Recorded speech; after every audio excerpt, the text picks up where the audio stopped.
आपने देखा होगा सीज फायर एग्रीमेंट हो गया है अब ईरान और अमेरिका के बीच में। तो अब आपको क्या लगता है कि अब भारत की जो सप्लाई चेन और स्थिति बदलेगी? और as a Muslim scholar and as a Muslim leader, how do you look at Iran position now? देखिए, ट्रंप के ऊपर कोई यकीन नहीं कर सकता। ट्रंप आज एक दोपहर सुबह में एक बात बोलते, दोपहर में उसको बदल देते, शाम में एक और नई बात करते। और जिस तरीके से उन्होंने इस जंग का आगाज डोनाल्ड ट्रंप ने और बेंजामिन नेतन्याहू ने किया, जिससे पूरी ग्लोबल इकोनॉमी में टर्बुलेंस आ गया और जो एक इकोनॉमिक इक्विलिब्रियम था वो डिस्टर्ब हो गया। ऑयल और गैस के क्राइसिस से पूरा एशिया, खासतौर से साउथ एशिया परेशान हो गया।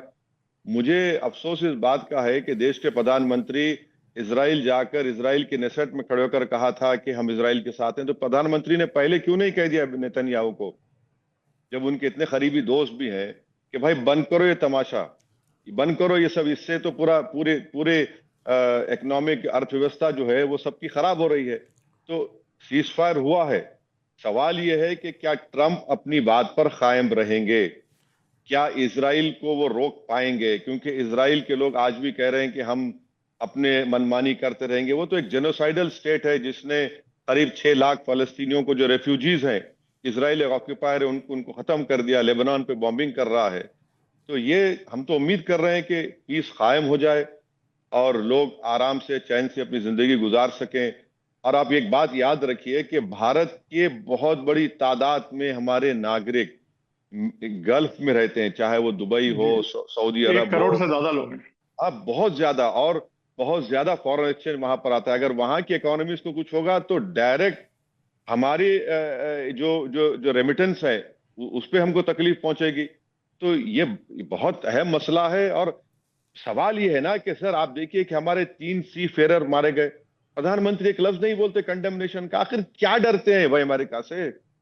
3 मारे गए, लाखों हमारे सी फेरर समंदर पर, कश्तियों पर काम करते हैं और देश को फॉरेन एक्सचेंज भी जाते हैं, रोजगार करते हैं। अब लाश मंगाने से हम लोग परेशान हैं। तो इस तरह की फॉरेन पॉलिसी अमेरिका के वीजा हम बिल्कुल ही खामोश रह जाएंगे। वो बोलेगा तेल ले लो, तेल ले लेंगे, मत लो, नहीं लेंगे। अच्छा, वो रूबियो का बयान देखिए, कोई उसमें अफसोस का इजहार नहीं है कि भाई आप कैसा मिसाइल मारते हो उनके ऊपर।